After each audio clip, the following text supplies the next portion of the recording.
live. Good? Uh-huh. I can't hear the music. I can only hear the background.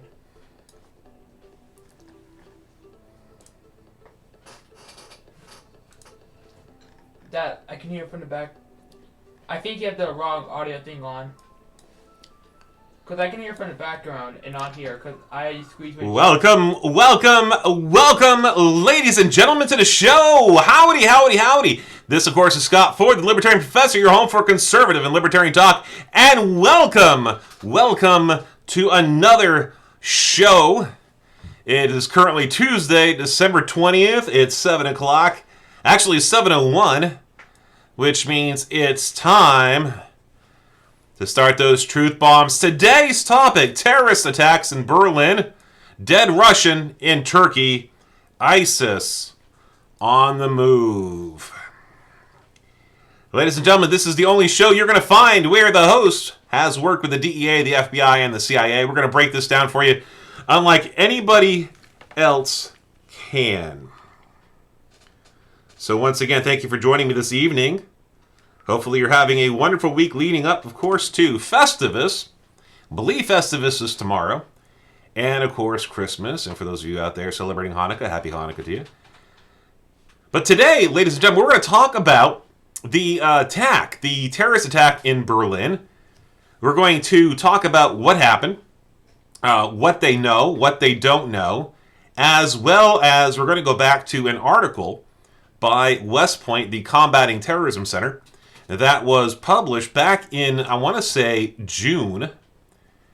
That kind of predicted all this stuff. What we're seeing right now really shouldn't come as too much of a surprise to those of us paying attention, for those of us with any background in homeland security and counterterrorism. So that's what we're going to look at today. Now, if you haven't seen what happened, this was absolutely horrible.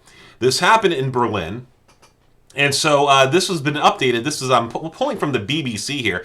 BBC News, Berlin lorry attack, what we know. A lorry smashed into a crowded Christmas market in central Berlin on 19th December, killing 12 people. So 19th of December, that was yesterday. Killing 12 people and injuring 49, with 18 of them in critical condition. So I don't know if those 18 are expected to pull through, but if 18 are in critical condition, that's not good. Now, for those of you who have been, again, paying attention, this should bring back memories of what happened in France. This should bring back memories of what happened in France and also what happened here in this country. We had another person, jihadist-inspired, who drove their car into a group of students, and fortunately, nobody was killed. The assailant got out of the car. Remember, this happened in our country not that long ago. The assailant got out of the car, was going to, I believe it was a machete or butcher knives or something like that. Luckily, the college had a police officer on right there, and the police officer shot and killed the would-be terrorist. And so we're seeing an emerging pattern. And again, if you've listened before, if you caught me on RagingElePhantsRadio.com Monday through Friday from 2 to 4, when I was doing these every day, you might have remembered me talking about the vehicles. In fact, ISIS, over a month ago, ISIS put out a call for would-be, quote-unquote, freedom fighters, terrorists basically, to take to the cars, to run people over. Now, if this is coming as news to you, well, welcome to the classroom. This is where we talk about this stuff. This is where you learn all this good information. And so, again, none of this should come as a surprise. When this happened the other day, my initial reaction was, boom, it's terrorism. It's terrorism. It's terrorism. Why is it terrorism? Because we've seen this before and before and before. We saw it again in France. We saw it here in the United States. And now we saw it in Berlin. So the so-called Islamic State, and again, I'm pulling from the BBC.com article, the so-called Islamic State has said one of its quote-unquote soldiers was responsible, and German police are treating it as a terror attack. It has been compared with the July lorry attack in Nice, southern France, which killed 86 people. Now, little reminder for you, the attack in France was not just against adults, okay? This attack that happened in France wasn't just against, grown men. Women, children, babies in carriers, in strollers, these folks were killed by this monster. And so I think it's very appropriate to start drawing parallels as, again, ISIS has put out a call for people to, for their so-called fighters, soldiers, to go forth and spread mayhem and murder in their name. Back to the article. People are still hunting the killer and any accomplices. Investigators have released a 23-year-old Pakistani man who was detained on Monday night. He denied any involvement, and after questioning, no charges were pressed against him. So at 2014 local time, the lorry laden with steel beams crashed into people gathered around wooden huts and stands selling wine and sausages. This was a Christmas festival, ladies and gentlemen. This is what we call, again, a soft target. Soft targets are called soft targets simply because they're easy pickings. They're easy targets for bad guys. Terrorists very seldom ever go after what we call hard targets. They don't go after, for the most part, police stations or military bases because those folks fire back. Those folks are able to protect themselves and fire back. Now, for the liberals out there who are watching the show right now, you're going, he's got to start talking about the guns again. He's this gun crazy nut. I was actually called a gun crazy nut in a previous video. Thank you for the compliment. Appreciate it. The market was packed with tourists and locals. I'm not even going to attempt the name of this area near Berlin's famous Kaiser Wilhelm Memorial Church, which was damaged in World War II bombing raid. The lorry registered in Poland drove 50 to 80 meters, 160 feet to 260 feet for us Yanks, through the market. Witnesses reckoned its speed to be about 64 kilometers per hour or 40 miles per hour. That's actually pretty fast. This is enough to kill. Okay, 40 miles per hour is pretty fast clip there to be running into people. And it sent market stalls flying, leaving a trail of debris and casualties. Once again, as of right now, we have 12 people killed, 49 injured, 18 of those 49 in critical condition. I would expect, of course, that number of deaths to go up.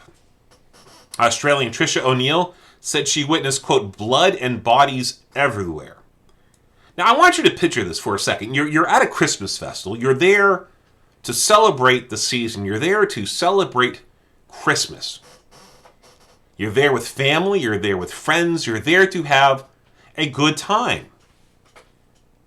And a truck driven by a person or people with hate in their heart, with malice in their heart, that don't know you, that don't know your friends, don't know your families, probably don't know anybody at that fair, at that festival, at that event. And they're going to kill you simply because you don't believe like they do, that you have different beliefs than them. And that's what we're seeing here, ladies and gentlemen. This is terrorism at its very definition. Quote, I just saw this huge black truck speeding through the markets, crushing so many people. And then all the lights went out and everything was destroyed. I could hear screaming. And then we all froze. I want you to picture this in your head, ladies and gentlemen. This truck comes careening in, intent on destruction, intent on death. People being crushed. That has got to be a horrible way to meet your end, to be crushed to death by some monster, some inhuman animal behind a wheel. To be there and your life changing forever. Never again to be the same. That's what this is. Their lives will never be the same because of this animal. Quote, then suddenly people started to move and lift all the wreckage off people trying to help whoever was there. We see the worst in humans, and now we're seeing some of the best in humans. Those who survived removing debris, removing wreckage off of the survivors, trying to help their fellow man who they don't know. Do you think at that point anybody at that festival, at that fair, cared whether or not their neighbor, their person next to them was Christian or atheist, agnostic, Buddhist, Muslim, anything? Do you think they cared at that point in time? No, what we see here is the best of humankind coming forth to help others, to help people who might be dead, might be injured. You know, humanity has both some of the most amazing traits and some of the worst traits. Knowing that you were attacked, knowing that a bad guy came through in a truck, not knowing, by the way, if anybody else is coming through. Remember, in France, after that monster ran over people, after he killed 80-something people, he then got out of the vehicle and started shooting. The monster that attacked students here in the States, in the United States, got out of the car after he tried to run people over with knives and tried to kill more people. Why would anybody think differently in this attack in Berlin? And yet people, after being victims of this horrible attack, what did they do? They turned and tried to help their fellow man. That's got to bring back some faith in humanity. When we come back, ladies and gentlemen, we're going to continue covering this story. We're going to break it down even more because there's a lot to this story. There's even more on the way. So once again, thank you for joining me. Don't go anywhere. We'll be right back after these short messages.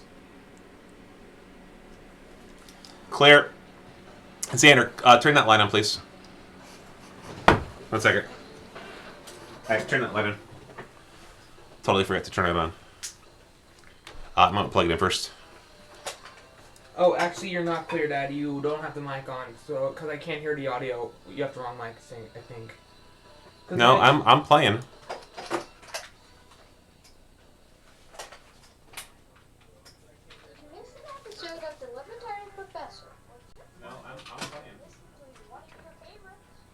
No, I think you have the wrong thing plugged in. I think you still have those speakers. Maybe. I don't know. And I don't have it on rewind or anything. Okay, there we go. But yeah, I think you have the wrong audio jack plugged in.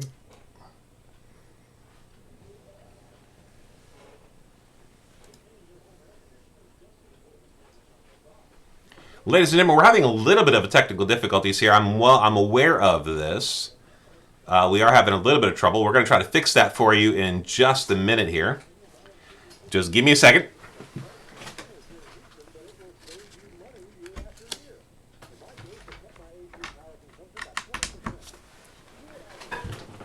All right, just hang on with me, folks. Again, we're having a little bit of technical difficulties here. We are trying to solve that right now. Here we go. Comfortable and saving money.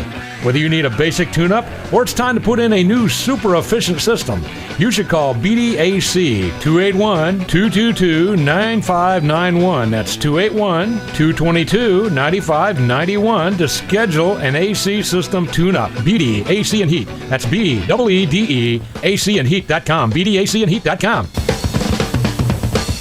'Tis the season for giving, and this December, the Libertarian Professor radio show is giving away advertising for only $50 for the month. So get those Christmas presents, get those Hanukkah presents, and be sure to get advertising that won't break your holiday budget. Go to thelibertarianprofessor.online for more information. Join the revolution. Introducing Texas National Outfitters, specializing in custom handmade cowboy boots and leather goods. TNO produces and sells the highest quality in Western wear, custom suits, hats, handmade jewelry, unique Texas gift items, and much, much more. Texas National Outfitters supports over 50 local Texas artisans that make the bulk of their products. They use these amazing and blessed artisans to create lifetime treasures that are available to you for purchase. These exquisite products will tastefully help you express your Texas pride. TNO, Texas National Outfitters, is not a big box store. It feels like Texas in there. They operate on Christian principles. They feed on supporting Texas culture. Caution, you could be their customer forever. Houston location, 8933 Katy Freeway next to Goods Barbecue. Austin location, 1115 South Congress, down the street from the Pink Dome. T-N-O.com or click the ad on RagingElePhantsRadio.com. Hey, this is Scott Ford, the Libertarian Professor. When I want to listen to music that doesn't suck, I tune to blackmarketliberty.com. And welcome back, ladies and gentlemen, to the show. We had a little bit of technical difficulties there. Was not aware the mixing board was not going through the right audio channels. But, you know, we're still working out the bugs on the entire system. We work out some of the previous bugs and new bugs appear. Good times, good times, good times. But it is what it is. It's a learning process.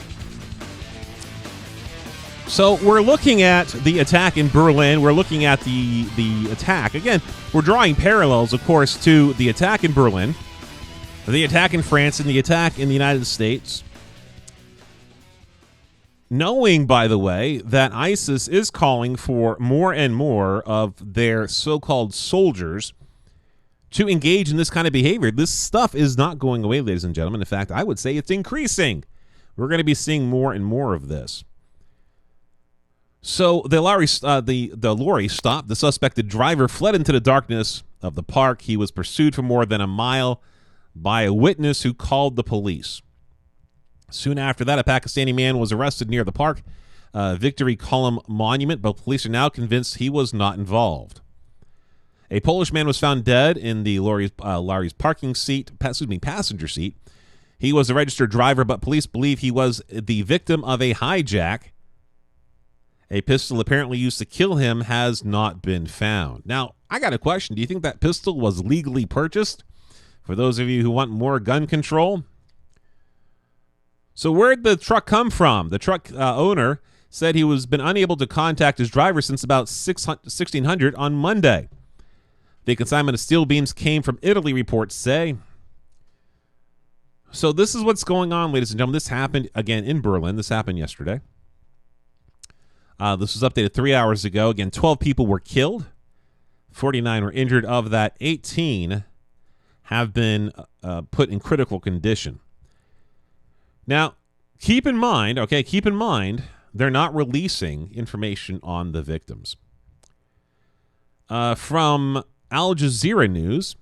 Now, for those of you just joining us, for those of you who are like, oh, you're a conservative wacko, I pull news from all sorts of sources. We got BBC, we got Al Jazeera. All right, so nobody can claim anything like, oh, you're pulling news sources from, biased news sources. We're pulling it from all over the place, okay? This was released an hour ago. ISIS basically, makes Berlin attack claim amid hunts for suspect. Now, something that we're going to talk about down the road in the show today is the fact that ISIS has basically become a decentralized terrorist organization where anybody can go out there, look online, find information, and claim that they're ISIS terrorists. So there's really none of the, I would say, bureaucracy, the paperwork, if it was paperwork, that you would find with Al-Qaeda or the other terrorist organizations. ISIS throws this stuff out online. People can say they're part of the jihad and go forth and kill in their name. So group describes perpetrator of Christmas market attack as, quote, soldier of Islamic State, while investigators pursue leads. ISIL claimed responsibilities for Monday's lorry attack on the Christmas market in Berlin, as German investigators said they were pursuing multiple leads. And the claim came at the end of a challenging day for German officials who are still hunting for the person or people behind the incident. Now, I want you to also keep something in mind here. I want you to remember something. Germany has a very open door policy on immigration. They don't turn really anybody down. And this has been an increasing problem. The German people have been saying this doesn't work. You're letting people into this country. We don't know where they're from. We don't know who they are. They're just coming in. Well, now we're seeing some of the results of that. Now, for those of you out there who are, look, we're going to show you a paper, okay, during the show. Now, if you can wait for it, if you can actually have the attention span to wait for it, we're going to show you that even West Point has identified the highest risk groups of this new ISIS terrorist, okay? West Point has come up with a profile of the modern terrorist. I'm not for closing off immigration. What's going on in Syria is absolutely horrible. And I'm all for taking in refugees so long as they're not in the high-risk group. But see, Berlin doesn't even have that, or Germany doesn't even have that. They have no common sense in their leadership when it comes to accepting refugees. They have this open door policy, which, again, it sounds great and all. It sounds great in theory. But guess what's happening? And by the way, this is not the first terrorist attack in 2016 on German soil. This is not the first one. There have been several in Germany. Don't forget, including the attack, I believe it was on their public transit system. I think there was a bus system where a man went around stabbing people. And then, of course, we had the active shooter incident. So this is not a one-off. This is not a, wow, couldn't believe this happened. Germany has had terrorist attacks on their soil, and they're going to have more. They're going to have more.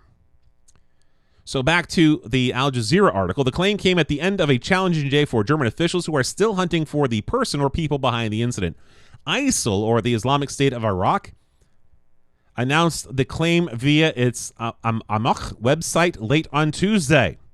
A soldier of the Islamic State carried out the Berlin operation in response to appeals to target citizens of coalition countries. Now, I want to point out something here as well. This is something we know. This is something that has been talked about. ISIS has put out the call on any country that's part of the coalition. ISIS has put out the call for soldiers. ISIS is asking people not to go to Syria for training, but to simply decide to blow stuff up at home on their own. They're also putting in the call to have less and less sophisticated attacks. So we're going to see, and this is something we'll talk about from the West Point article, we're going to see more of these attacks. We're going to see more of these increasing numbers. In fact, we're already seeing them. Again, if you're liberal out there and you go, look, it's already happening. This is already happening. The numbers are there. The facts speak for themselves. And for those of you liberals out there who are like, look, it's not my fault. You cannot be persuaded by reason, facts, objectiveness. If it doesn't feel good, doesn't mean it's not true. Okay? So we're seeing the numbers already backing this up. We already see the numbers supporting this. We already see the numbers supporting this. So a soldier of the Islamic State carried out the Berlin operation. The claim by ISIL, also known as ISIS, did not identify the attacker. Again, they may not even have known the attacker. This idea that ISIS is planning these attacks is not true. They don't plan these attacks, ladies and gentlemen. These are random attacks encouraged by ISIS. Okay, that's what they're doing. But they have all the markings of an ISIS attack. The attack on the Christmas market in the west of the city left at least 12 dead and another 48 injured, 24 who have been released from hospital, according to German police. The suspect has been released. The claim of responsibility came not long after German prosecutors said they had released the man arrested on Monday night near the scene of the attack, initially suspected of driving the truck. The man, a Pakistani refugee who came to Germany last year, had been arrested based on the description of a suspect who jumped out of the truck and fled. So what we got here is a person who matches a description or comes close, but we still have an idea of who was kind of driving the car, right? We still have an idea of probably where this guy came from. Now, for those of you who are freaking out, going, you're being racist. Look. You pull up the last terrorist. I don't want to hear about some event that happened in Oklahoma years ago. Okay? What we're looking at are attacks right now. What we're looking at are attacks in the last 6 years. Jihadist-inspired violence in the last 6 years. Why are we looking at this last 6 years or last 5 years? Because that's what's happening. That's what we saw yesterday. That's what we saw this year. That's the current enemy. Look, if a whole bunch of white Irish people start blowing stuff up or start killing people, then we'll start talking about that. But right now, if you look at the attacks that have been happening in the last 2 to 3 months, the shooting in the mall, the person was not even a United States citizen. You look at the attack with the car in the United States, not a U.S. citizen. You look at these over and over and over again, and unless you're blind, a pattern is emerging. It's a very clear pattern. So this is what's going on here. And again, that's from Al Jazeera news source. Now moving to Fox News. Now I know those of you who are liberals out there are going, Fox News is not a credible. I just pulled from BBC. I pulled from Al Jazeera. I'm pulling from Fox News now. Because all of these news organizations are in agreement here. So this was published today. Fox News. ISIS social media account promoted use of trucks as weapons more than a month before Berlin attack. Now, we know this. In fact, I've seen this information from other news sources. ISIS has been using social media. They've been using the internet to promote the use of vehicles in these attacks. Again, this is not very sophisticated, which again fits the pattern that West Point talked about back in June, July, which again we'll take a look at in this show.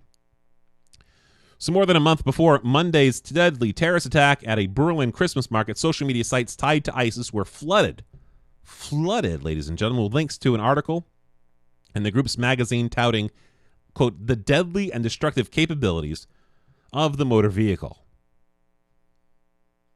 We've seen this before. Again, this is nothing new. This is nothing new. Now, this specific magazine article might be new, but we've seen them talk about this before. We've seen this call to action before. In Facebook and Twitter posts dated November 11th and 12th, ISIS promoted the latest edition of their propaganda magazine alongside screenshots of an article entitled Just Terror Tactics and hashtags like jihad, Khalifdi, and whatever. Though being essentially part of modern life, very few actually comprehend the deadly and destructive capabilities of the motor vehicle and its capacity of reaping large number of casualties if used in a premeditated manner. Given that the person was hijacked and killed, this is probably premeditated. I mean, look at the target. The target is a perfect soft target. You know there's going to be lots of people there. They can't defend themselves. You find a large vehicle. You have a gun, which are very hard to come by out in Germany. You shoot the driver. You take over the car. You run it into a group of people. This is obviously premeditated.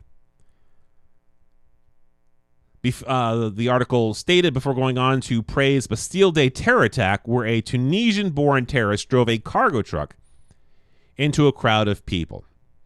The article continues, quote, the method of such an attack is that a vehicle is plunged at a high speed into a large congregation of unbelievers, smashing their bodies. Again, unbelievers.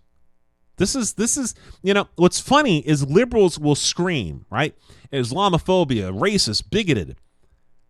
Folks, this person who ran a truck into people at a Christmas festival, the person who ran his truck into people in France, the person who tried to run his car into students in a United States university, they are specific targets because their attackers are racist, bigoted monsters.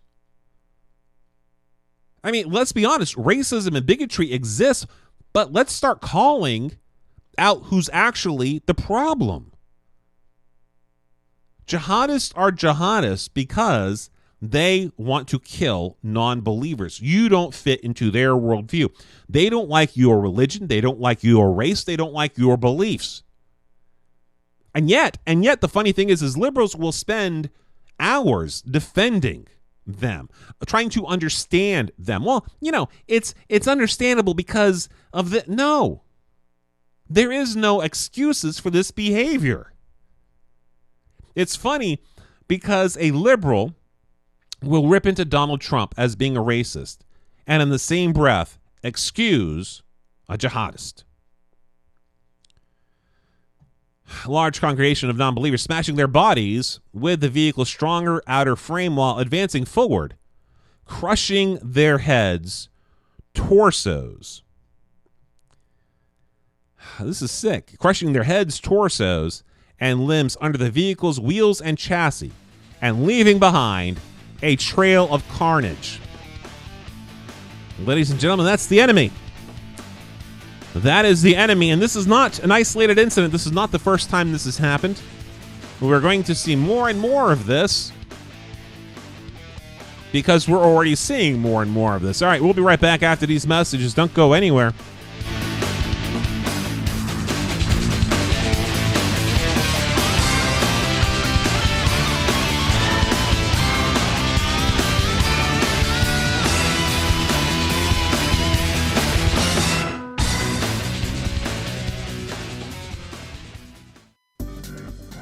You're on social media? Well, so are we. Want more? The Libertarian Professor Radio Show? Then visit us on Facebook at The Libertarian Professor. Or, if you're on Twitter, check us out at TL Professor. Once again, Facebook, The Libertarian Professor, and Twitter, TL Professor. See you online. This station and hundreds of other radio stations throughout this part of the country are pooling their resources through an emergency network hookup to keep you informed. And because of the crisis which is even now developing, this radio station will remain on the air day and night. Liberty Radio Texas, broadcasting from Liberty County, Texas. Tune in for the best political talk show, music variety shows, and all the country and rock we can cram in between. Here's 24 hours a day, 7 days a week at www.libertyradiotexas.com or download the app onto your smartphone. In your face, all over the place. We're online 24/7. 24/7. You're listening to the hottest internet station. Hey, this is Scott Ford, your Libertarian Professor. Do you have a charitable event or other nonprofit event coming up? Would you like to have it advertised for free? Then go to thelibertarianprofessor.online. Click on the tab for Submit a Public Service Announcement.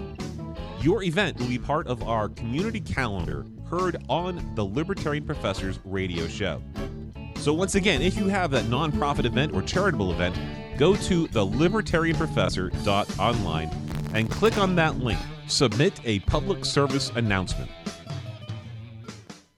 Stop smoking and enjoy it. Electronic cigarette vaporizers. More than an actual product, this is the name of the company that's going to lead you to a tobacco-free life. Apostle Claver here. ECV is where I went to break my cigar usage. Now I'm a happy vape fan. Vaping, healthy, more socially acceptable. The new cool thing, no one's better in Texas to intro you to the world and tech of vaping than electronic cigarette vaporizers. Bart, Chantal, Max, and Chris will teach you every feature of the dozens of vaping devices to choose from. ECV has a cornucopia of flavors, from fruity to cookies or even tobacco, each made from all natural products. No carcinogens, no smoky smell, and a choice of nicotine levels. Slowly drop your nic level down to 0 and break your tobacco habit with no jitters or stress while enjoying relaxing inhalation. You've been wanting to do it, so do it. Stop smoking and enjoy it. Electronic cigarette vaporizers, 2755 Gessner in Houston. Call 713-939-8273. 713-939-VAPE or see the ad on RagingElephantRadio.com.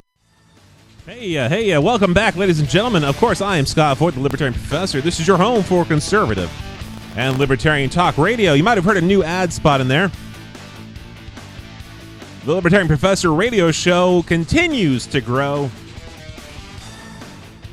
We'd like to welcome a new station to the TLP network, LibertyRadioTexas.com. We'll also be carrying our shows, I believe, starting next week, so I want to say thank you to them. Of course, you can also hear us on the birthplace of the Libertarian Professor, RagingElephantRadio.com. You can also catch Claver there, as well as Doc. Both great radio hosts. If you want to listen to more talk radio, go there. And again, that is RagingElephantRadio.com. You can also hear us on BlackMarketLiberty.com as well. So thank you again, those three stations, for carrying the Libertarian Professor. Anyhow, we're going to continue on. We're talking, of course, about the attack in Berlin. ISIS has claimed responsibility. For those of you just joining us, ISIS has claimed responsibility for the attack. Several people were killed. More were injured. There are several in critical condition. This does bring back the attack in France.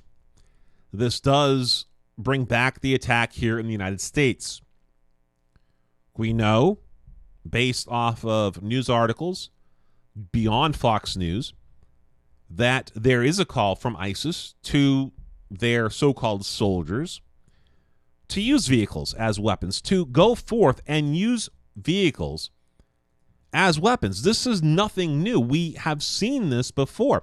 In fact, I remember talking about ISIS wanting their soldiers, so-called soldiers, terrorists, to use vehicles after the second attack, after the attack here in the United States. And so this should come as no surprise, because we've been warned. We have been warned. The enemy, folks, is putting this information out there for everyone's consumption. You don't have to be specially briefed into ISIS. You don't have to, do secret handshakes or infiltrate them. ISIS is making this information publicly available.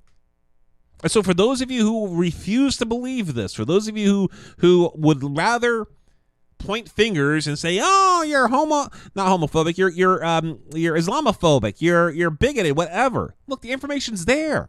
The information is there. It's out there, created by ISIS. They want your blood. They want the non-believer's blood.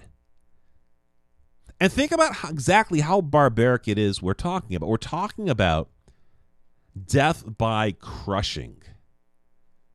That's exactly what we're talking about. We're talking about death by being crushed. And they're not picky. They are not picky. In France, we saw just how not picky they were when they ran over women, when they ran over seniors, when they ran over children, and when they ran over babies. They don't care. You are a non-believer in their eyes and are worthy of death. Pulling from theexpress.co.uk. This was published December 20th. This is war.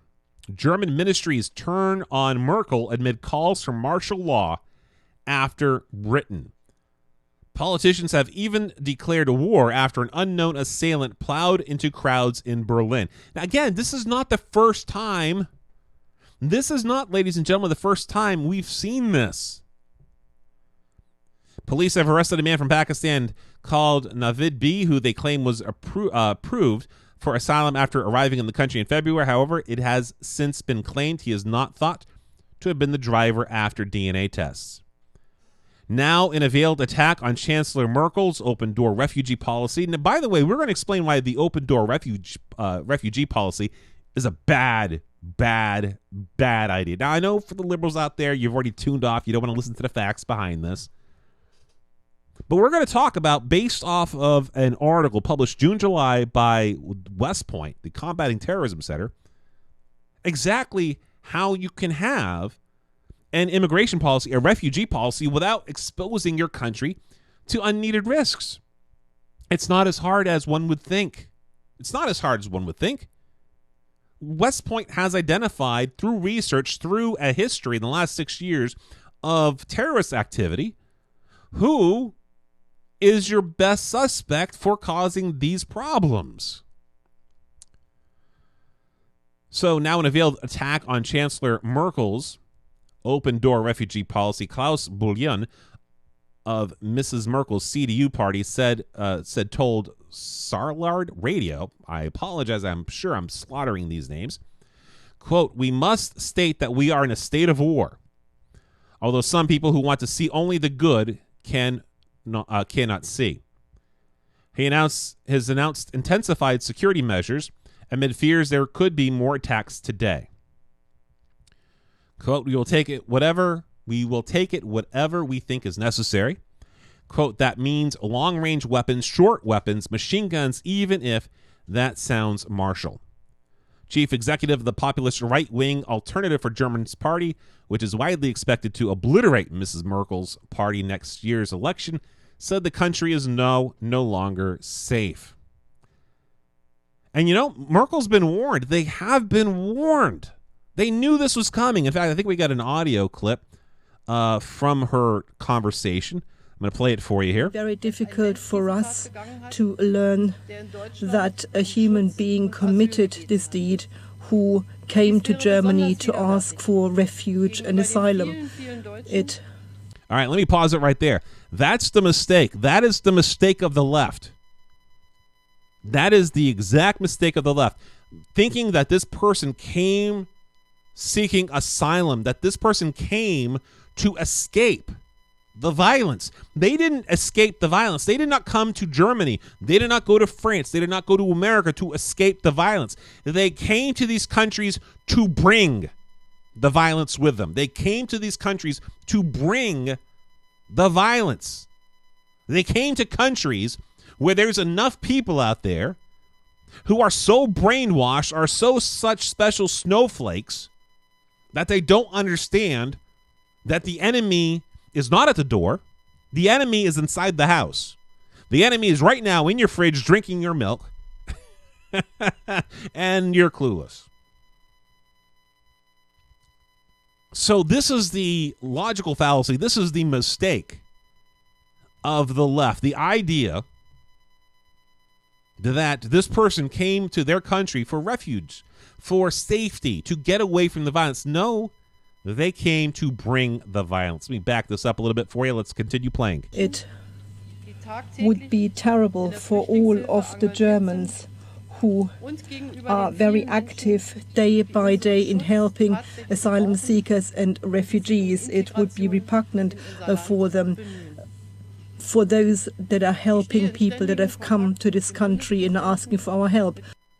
So again, this is the problem. The idea, once again, that these people are here for asylum, that they are there for safety. Now, again, I'm not saying every one of them. In fact, when we take a look at the article from West Point, when we take a look at the article from West Point, we identify specifically who you might not want to be letting into your country. From RT, Russia Today. Again, pulling from all sorts of news sources, folks. We so far pulled from the BBC. We've pulled from Al Jazeera. We're pulling from Russia Today. We're pulling from Fox. We're pulling from some other paper in Europe. We're all over the place. We're all over the place. So for those of you out there going, Fox News is not a real news source, folks, we're pulling it from all over. Berlin truck attacker may still be at large after police release suspect. This is, again, RT. This was published today. The Pakistani man who was arrested after the Berlin truck attack was released as a result of insufficient evidence, according to the prosecution. The attacker could still be at large, police said earlier. Now, that should scare you. If I lived in that area, the attacker, who has absolutely no problem with a massacre, no problem driving a truck into a group of people, this should be cause for concern. And he's armed. He has a gun. How do we know he has a gun? Because he hijacked the car. The person who the car was registered to was found dead in the vehicle, killed by a gun. Apparently the gun has not been found yet, which means the bad guy, the terrorist, has a gun, has the means, has the motivation, has the black heart to cause more death. It's one thing when a terrorist attacks and they're caught or they're killed. It's another thing when the terrorist gets away and you know that they are still somewhere in your neighborhood. During a press conference on Tuesday, German prosecutor General Peter Frank also expressed doubts as to whether the detained Pakistani was the perpetrator, urging investigators to begin their probe under the, quote, assumption that the detained man was not the actual perpetrator and did not belong to the criminal group that carried out the Berlin market attack. Now, something else to think about. So far, every one of these attacks we've seen, there have been more than one person.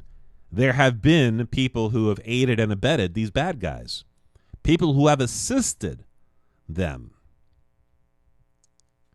Very seldom do they ever act alone.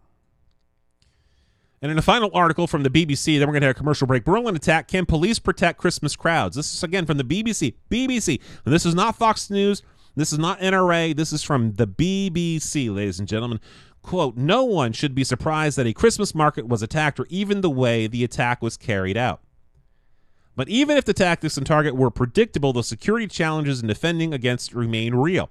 As far back as 2000, a market in Strasbourg was targeted by Al-Qaeda in a bomb plot, which was foiled. For jihadists, these markets, a long tradition in many parts of Europe, offer a large number of locals and tourist crowds in a public place, as well as the symbolic and emotional impact of striking in the holiday season. Basically what they're saying, ladies and gentlemen, is that no, they can't stop this, and this is something we've talked about in previous shows. They cannot stop these attacks. These attacks are becoming more numerous. They cannot stop these attacks. So knowing that the police and the military cannot stop these attacks, who does the responsibility fall to protect yourself, to protect your family, to protect your loved ones? Yeah, that's right. It falls back to the individual. And when you take away the individual's ability to protect themselves, what you have are victims waiting for a crime. We're going to be right back after these messages. Don't go anywhere.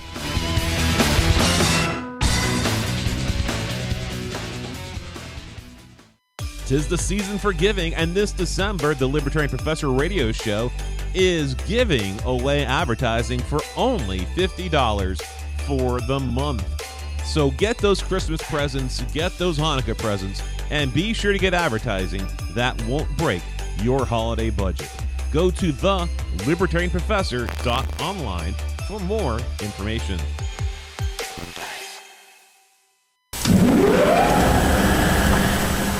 Maintaining your home air conditioner is just as important as maintenance on your car. You don't know the big difference there's going to be until you've had the work done. I thought my system was working fine, but now it's better than ever. Galen Beatty did it for me, and he'll do it for you. Good servicing will not only keep your system performing well during the sweltering summers here in Houston, but it will save you money year after year.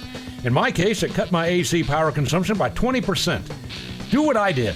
Have Galen Beatty set up regular AC maintenance to cut your energy bill and prevent system failure at the worst time. And what's better than being comfortable and saving money? Whether you need a basic tune-up or it's time to put in a new super efficient system, you should call Beatty AC 281-222-9591. That's 281-222-9591 to schedule an AC system tune-up. Beatty AC and Heat. That's B-E-E-D-E ACandHeat.com. BeattyACandHeat.com.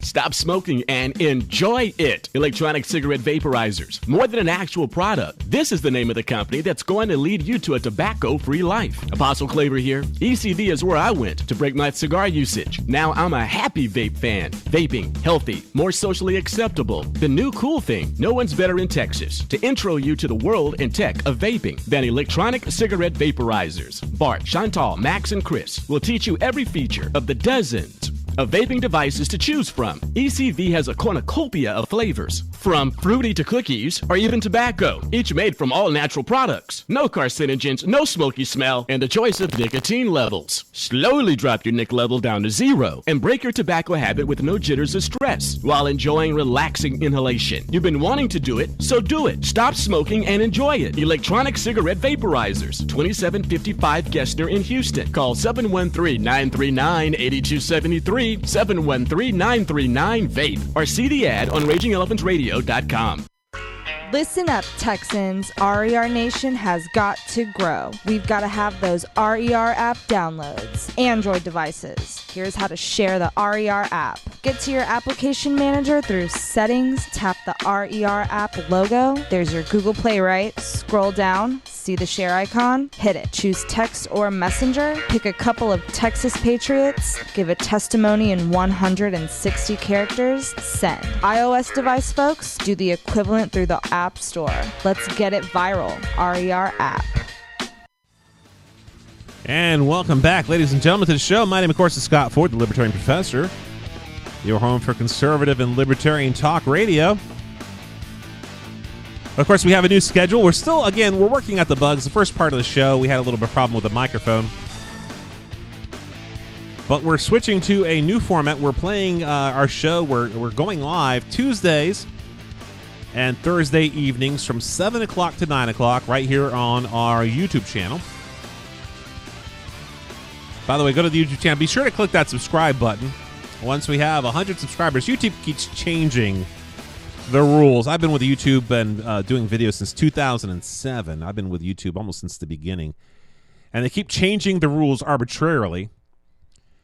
And one of the new rules they have is no matter how many subscribers you have on your primary channel, you still have to have 100 subscribers on your secondary channel before you get a customized URL. Blah, blah, blah, blah, blah. Boring. But click subscribe if you'd be so kind. And so the show airs Tuesdays and Thursday evenings from 7 to 9. That's where you get it live. It is then rebroadcast on Libertarian Professor affiliates, which include Raging Elephants Radio, which is where it all began. That's RagingElephantsRadio.com. You can also catch the rebroadcast on BlackMarketLiberty.com and brand new to the family, LibertyRadioTexas.com. I believe they're going to start playing the shows starting next week. And so thank you to all of those wonderful stations that are carrying us. So I talked about this in the previous segments, right? We talked about how West Point, under the Combating Terrorism Center, the CTC, they have this newsletter called The Sentinel. And Volume 9, Issue 612, they released an article. This was June 2016. And by the way, this is free. This is a free article. You just type in CTC, Combating Terrorism Center, West Point. You can find their newsletters. They make them for free, and they give them out. And so you can have a free PDF version for yourself. And the article's name is The Road to Orlando, Jihadist-Inspired Violence in the West, 2012 through 2016. Now, for those of you who are regulars in the classroom, you've heard me talk about this article. You've heard me talk about this article more than once, because it is so important that we understand who the enemy is, who is out there trying to kill us. And it's not just Americans. It's not just Americans. As we've seen, the French, the Germans, we're all under attack. If you don't believe what ISIS wants you to believe, you are a target. The question is, are you going to make a big splash when they kill you? And so back in June, the Combating Terrorism Center at West Point identified what's going on. And you might notice the Road to Orlando. This was after the attack in Orlando, the Pulse attack, the nightclub, which, by the way, not a U.S. national. The guy was not originally from the United States. So the Road to Orlando, this happened post-Orlando. This article was written after Orlando. Keep that in mind as we start talking about some of these facts, because we're June, July, August, September, October, November, December, and we're seeing a lot of what this article talked about 6 months ago playing true, still coming true right now. This is not brand new, which again should be cause for concern here. I mean, this is stuff that we are finding that, I mean, they're just dead on. They are just dead on with what they're talking about. Now, for those of you who are watching this in a live stream, I am going to switch this over so you can actually see the article as I talk about it. And so I'm playing with this one. Let me see here. I don't want to do that. We're going to give you, let's see, the PDF shot. so you can actually see the PDF as I talk about it. Yes, this is kind of fun. All right, here we go. So now in front of you, for those of you watching live on YouTube, you can actually see the PDF I'm pulling from. This is kind of cool, by the way. The broadcasting live on YouTube, this gives me a lot more options as far as what I can show you. So the road to Orlando, jihadist-inspired violence in the West, 2012 to 2016. The analysis, and this is the abstract, by the way, for those of you who aren't familiar with the research world and academia, your abstract is kind of your summary of the entire thing. And our abstract tells us a lot about what we need to know here. So the analysis of 47 cases of jihadist-inspired violence. Jihadist-inspired violence, of course, I think being a better description than terrorism.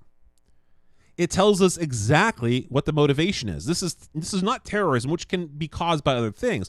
This is specifically jihadist-inspired violence. This is a perfect definition. Now, it was funny. I was at a Tea Party meeting, and I used this term, and the person was like, I'm not calling them. Look, this is a better description of the bad guys. This is a perfect description of their motivation and who's doing the attacks. This is, to me, this is a perfect definition, a perfect way to describe them. So the analysis of 47 cases of jihadist-inspired violence carried out in Western countries between January 1st, 2012 and the June 12th, 2016. Again, keep that in mind, folks. About 6 months ago, Orlando attack shed light on the evolving terrorist threat.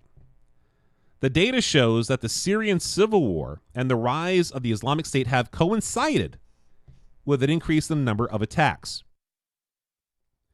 So again, what have we been seeing that's causing the increased number of attacks? Well, we're seeing the rise of the Islamic State has coincided with an increased number of attacks because the Syrian civil war. So the Syrian civil war and the rise of ISIS is why we're seeing more of these attacks. With more than half of all violent incidences taking place in France and the United States, notwithstanding the recent attacks in Paris and Brussels. Hey, there's Brussels. Most attacks were carried out by individuals with no direct ties to oversee terrorist groups and were low-tech and relatively ineffectual. Now, low-tech. What are we talking about low-tech? Low-tech, we're talking about, we're not talking about bombs. We're not talking about anything fancy. We're talking about knives. We're talking about driving cars. These are low-tech attacks. Ineffectual? Well, some of these are. Some of these are very ineffective.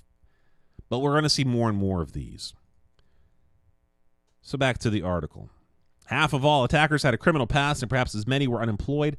A majority of attackers targeted civilians, although violence was also frequently directed against members of law enforcement or the military. Knife attacks were the most common, while shooting were the deadliest. So knife attacks is the most common weapon of choice from these monsters. So I got a question for you, a very simple question for those of you who are all pro-gun control. Is making gun control, is making guns harder to buy going to affect this? Nah, not at all. It's not going to make any difference. It's not going to make any difference, considering guns are not their first weapon of choice.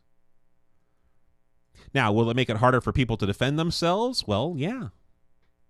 Makes it harder for good people to defend themselves if you deprive them of the ability to defend themselves, right? But the terrorists, they like to use knives. That is their preferred method of attack. I'd be interested to see what would happen if they publish this article now, given the number of car attacks lately. So back to the article. We're going to skip over that. The frequency of attacks. This, by the way, this is all just kind of get you kind of where they want to bring you. Gives you a little background here. So frequency of attacks. From January 2012 to June 12, 2016, there have been 47 violent attacks in the Western countries. Now, I want you to pay attention to that, okay? From January 2012 to June 12, 2016, there have been 47 violent attacks in Western countries. That's about what?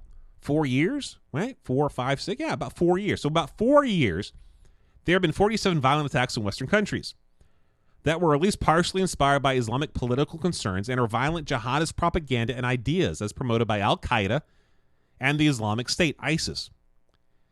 This compares to just 26 attacks during the entire 11-year period. Again, look at this. For those of you watching this live on Facebook, look at those numbers.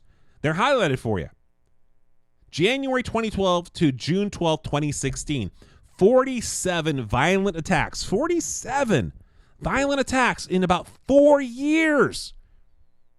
In about 4 years, we've had 47 violent attacks compared to the 11 years preceding that, where there were only 26 attacks. Do you think we have a problem here? Do you think maybe, just maybe, the frequency of these attacks are increasing? Do you think maybe, just maybe, for those of you who are Obama lovers, who are Obama zombies, do you think maybe our president lied to you when he said, oh, this is under control and we're safer than ever? In 4 years, we've had 47 jihadist-inspired attacks. In the 11 years preceding 2012, 26, about half of the attacks in an 11-year period. This, ladies and gentlemen, is getting worse. It's not getting better. When we come back, we're going to go into this in more detail. You need to know this in order to be smart about this conversation. We'll be right back after these messages.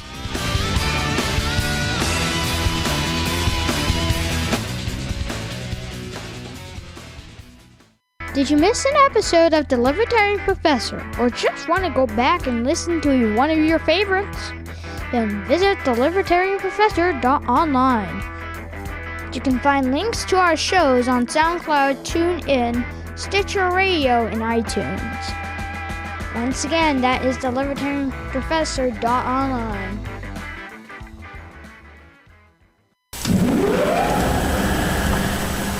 Maintaining your home air conditioner is just as important as maintenance on your car. You don't know the big difference there's going to be until you've had the work done. I thought my system was working fine, but now it's better than ever. Galen Beatty did it for me, and he'll do it for you. Good servicing will not only keep your system performing well during the sweltering summers here in Houston, but it will save you money year after year. In my case, it cut my AC power consumption by 20%. Do what I did. Have Galen Beatty set up regular AC maintenance to cut your energy bill and prevent system failure at the worst time. And what's better than being comfortable and saving money? Whether you need a basic tune-up or it's time to put in a new super efficient system, you should call Beatty AC 281-222-9591. That's 281-222-9591 to schedule an AC system tune-up. Beatty AC and Heat. That's B-E-E-D-E ACandHeat.com. BeattyACandHeat.com. 'Tis the season for giving, and this December, the Libertarian Professor radio show is giving away advertising for only $50 for the month. So get those Christmas presents, get those Hanukkah presents, and be sure to get advertising that won't break your holiday budget.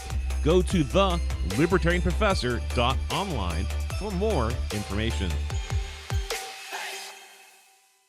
Join the revolution. Introducing Texas National Outfitters, specializing in custom handmade cowboy boots and leather goods. T&O produces and sells the highest quality in Western wear, custom suits, hats, handmade jewelry, unique Texas gift items, and much, much more. Texas National Outfitters supports over 50 local Texas artisans that make the bulk of their products. They use these amazing and blessed artisans to create lifetime treasures that are available to you for purchase. These exquisite products will tastefully help you express your Texas pride. T&O, Texas National Outfitters, is not a big box store. It feels like Texas in there. They operate on Christian principles. They feed on supporting Texas culture. Caution, you could be their customer forever. Houston location, 8933 Katy Freeway next to Goods Barbecue. Austin location, 1115 South Congress, down the street from the Pink Dome. T-N-O.com or click the ad on RagingElephantsRadio.com.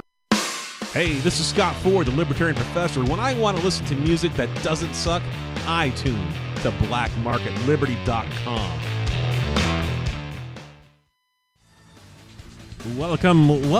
Welcome back to the show, ladies and gentlemen. I am, of course, Scott Ford, the Libertarian Professor.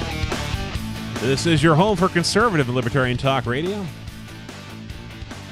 We're taking a look right now at what West Point published about 6 months ago.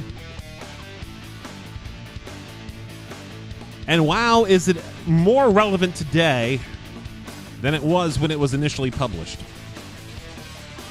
Pulling up the article. For those of you on the YouTube stream, you can see the article right there in your viewer. And again, I want to bring back a point here, which was from January 2012 to June 2016, there have been 47 violent attacks in Western countries. Okay, 47 violent attacks in Western countries. The 11 years preceding January 2012, the 11 years compared to 4 years, okay, 11 years compared to 4. In the 11 years preceding 2012, 26 attacks. The numbers are going up, representing significant increase in frequency.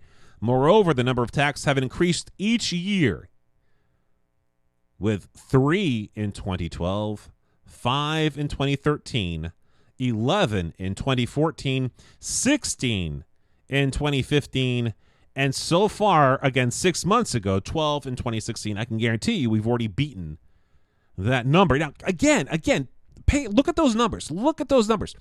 3 in 2012. 3 in 2012. So not only have we had over double the number of terrorist attacks in just 4 years compared to 11 years, each year the numbers are growing. 3 in 2012, 5 in 2013, 11 in 2014, 16 in 2015, 12, that was 6 months ago in 2016, compared to 5 that time last year. This is an upward trend. And by the way, they even say, which suggests a continuing upward trend in the coming months. Wow, were they right?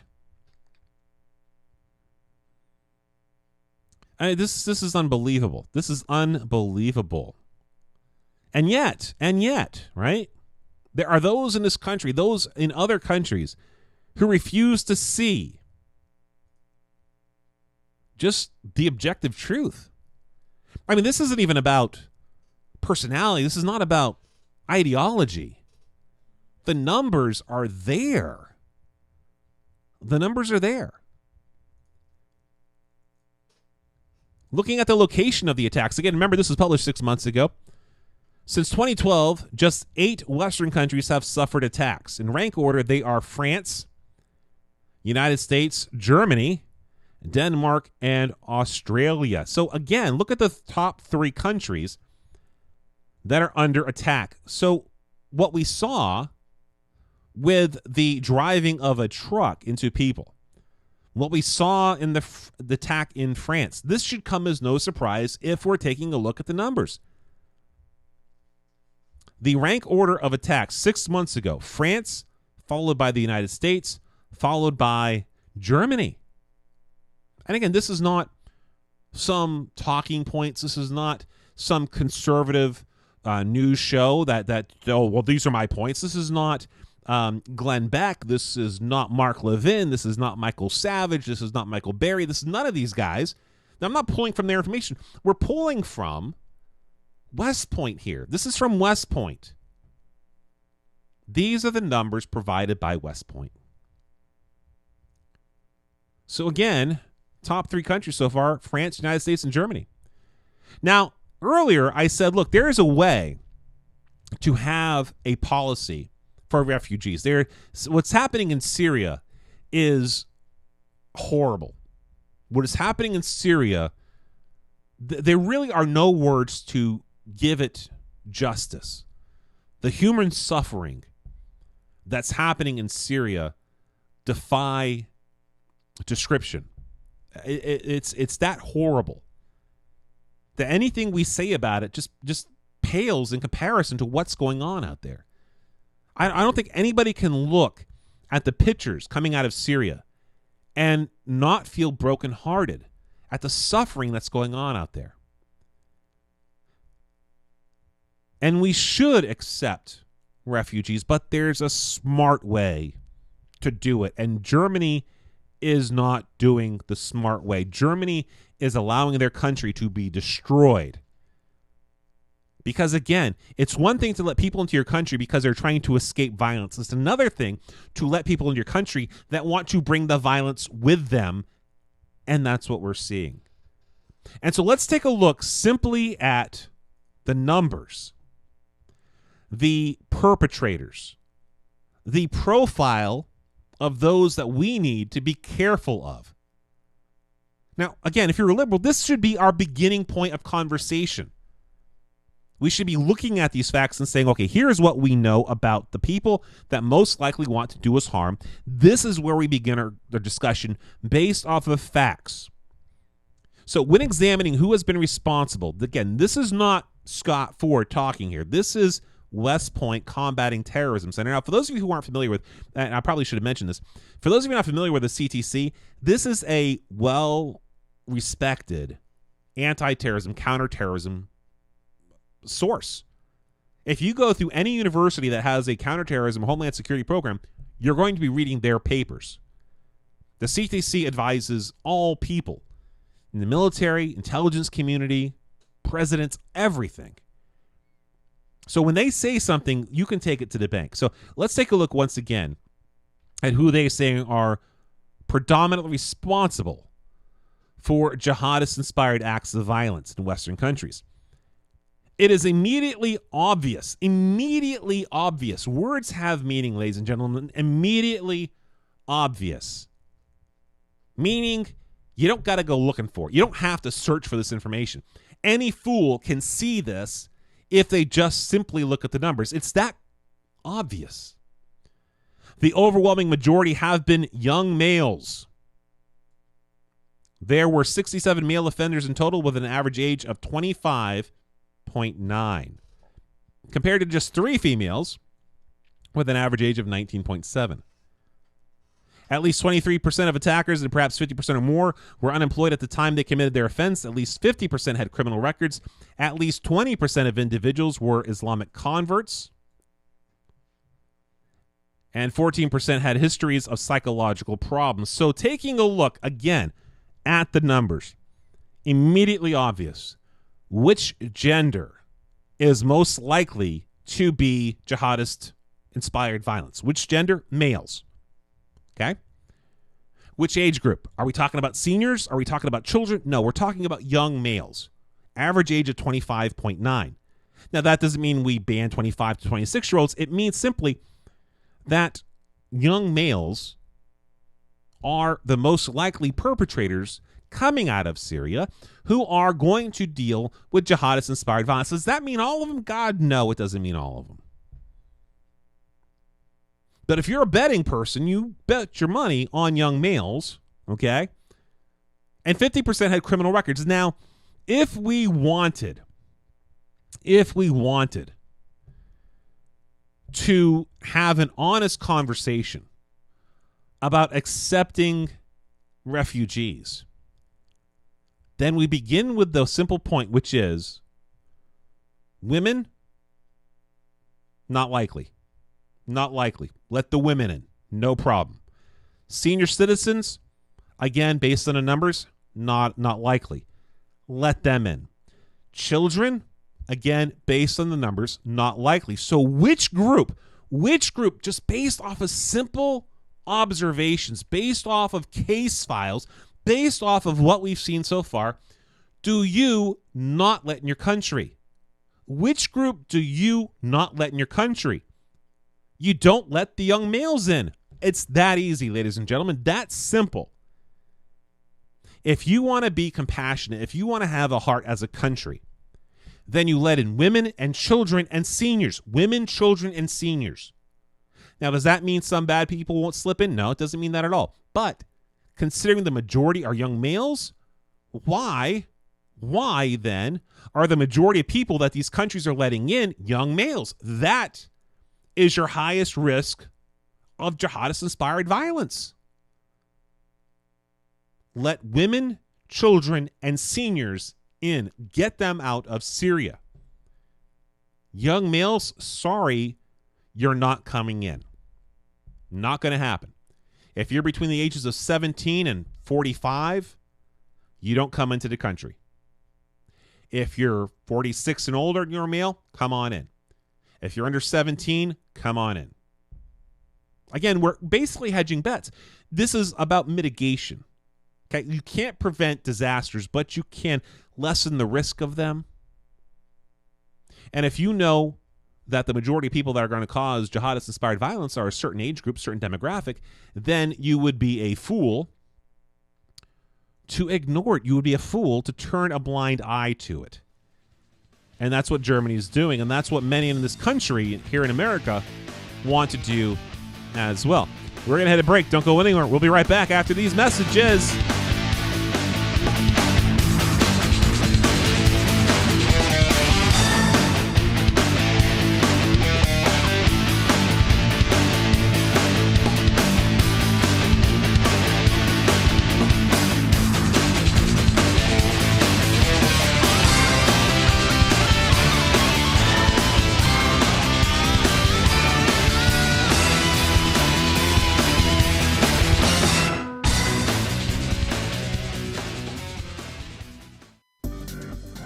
You're on social media? Well, so are we. Want more? The Libertarian Professor Radio Show? Then visit us on Facebook at The Libertarian Professor.